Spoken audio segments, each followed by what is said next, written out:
আজকে এবং গতকালকে মিলে আমাদের কাছে দুটো অভিযোগ জমা পড়েছে। গতকালকে বিকেলে আমাদের কাছে একটা অভিযোগ জমা পড়েছে, যেটা অত্যন্ত হৃদয় বিদারক একটা ঘটনা এবং খুব আলোচিত ছিল ছাত্র আন্দোলনের সময়। 18 জুলাই তারিখে সাভারে আপনারা সবাই দেখেছেন মিডিয়ার কল্যাণে, সোশ্যাল মিডিয়ার কল্যাণে, যে এপিসি থেকে একটা ছেলেকে গুলি করে তাকে অর্ধমৃত অবস্থায় এপিসি থেকে নির্মমভাবে ফেলে দেওয়া হয় গ্রাউন্ডে। তার নাম ছিল আসহাবুল ইয়ামিন।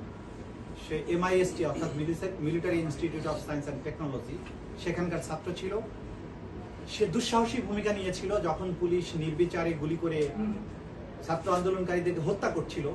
সেই সময় পাশ থেকে সে লাফিয়ে উঠে এপিসি থেকে যে ঢাকনাটা খুলে অভ্যুত্থানকারীদেরকে গুলি করা হচ্ছিল, সে চেষ্টা করেছিল সেই এপিসির ঢাকনাটা বন্ধ করে দিতে, যাতে করে সেই এপিসি থেকে গুলি করে ছাত্র হত্যা করতে না পারে। এই পর্যায়ে যখন সে এপিসির উপরে উঠে যায়, তখন দুজন পুলিশ এসে তাকে প্রথমে গুলি করে আহত করে। এরপরে এপিসির ভেতর থেকে উঠে আরেকটা পুলিশ বের হয়ে সরাসরি তার বুকে গুলি করে তাকে হত্যা করার চেষ্টা করে এবং গুরুতর আহত অবস্থায় এপিসির উপরে তাকে রেখেই অনেকক্ষণ ধরে আন্দোলনকারীদের আশেপাশে এই এপিসি নিয়ে ঘুরে বেড়ায় পুলিশ। এরপরে এক পর্যায়ে আপনারা দেখবেন ভিডিওতে যে প্রমাণগুলো আমাদের কাছে ভিডিও রেকর্ডিং সহ সব প্রমাণ আছে, এখানে তারা দাখিল করেছেন, যে এরপরে তাকে এপিসি থেকে অজ্ঞান অবস্থায় কোন রকম মানবিকতা প্রদর্শন না করে একটা জড়বস্তুর মতো তাকে এক হাত দিয়ে টেনে তুলে এপিসি থেকে রাস্তার উপরে ছেড়ে দেওয়া হয় এবং পরে গিয়ে আপনারা দেখেছেন সে মাথায় আঘাত পায় এবং ওই অবস্থাতেও তার নিঃশ্বাস চলছিল, যেটা ভিডিও থেকে দেখা গেছে যে সেখানে বহু কষ্টে সে নিঃশ্বাস নিচ্ছে। এই অবস্থায় অনেকক্ষণ তাকে রাস্তায় ফেলে রাখা হয়। একটু পরে আবার দুজন পুলিশ এসে তাকে টেনে হেঁচড়ে, একটা জড়বস্তুর মতো টেনে হেঁচড়ে তাকে ডিভাইডারের পাশে এসে ফেলে রাখে।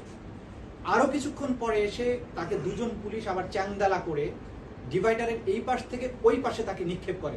তখনও সে বেঁচে ছিল, তখনও সে নিঃশ্বাস নিচ্ছিল। এক পর্যায়ে আন্দোলনকারীদের সাথে ধাওয়া পাল্টা ধাওয়া চলার পরে পুলিশ তখন বলে যে তাকে আবারও পায়ে গুলি করো। এইরকম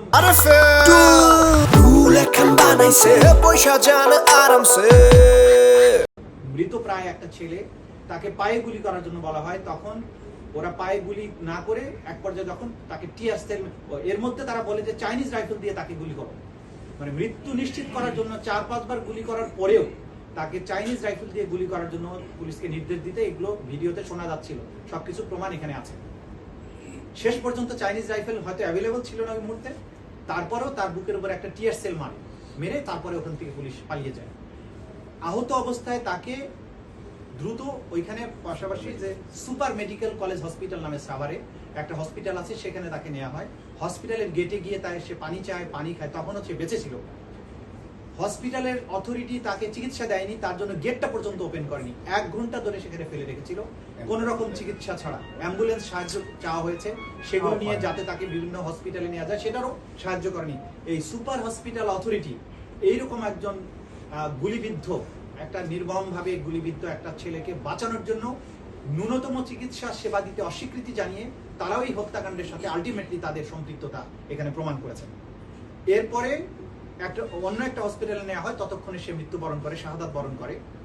তার শাহাদাতের পরে, মৃত্যুর পরে তার লাশটা তাদের পারিবারিক কবরস্থানে দাফন করার চেষ্টা করা হলে স্থানীয় আওয়ামী লীগের নেতারা সেই লাশটা সেখানে দাফন করতে দেয়নি।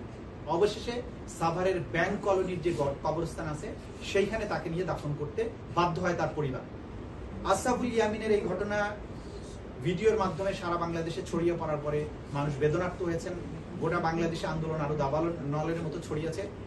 এই যে তার হত্যাকাণ্ড, এইটার জন্য আজকে তার পরিবারের গতকালকে তার পরিবারের পক্ষ থেকে তার মামা এসে আমাদের ট্রাইব্যুনালের কাছে এই ঘটনাগুলো বিস্তারিত বিবরণ তুলে ধরে প্রধানমন্ত্রী সহ 78 জনের বিরুদ্ধে, এখানে পুলিশ প্রশাসন যারা এপিসি চালিয়েছিল, এপিসির ভেতরে যারা ছিল এদেরকে আইডেন্টিফাই করে সাভারের পুলিশের যে সমস্ত অফিসার ছিল সেগুলো সহ যারা চিকিৎসা দিতে বাধা প্রদান করেছে সবার নাম সহ মোট 78 জনের বিরুদ্ধে এই অভিযোগ গতকালকে আন্তর্জাতিক অপরাধ ট্রাইব্যুনালের প্রসিকিউশন টিমের কাছে তারা দায়ের করেছেন। গতকালকে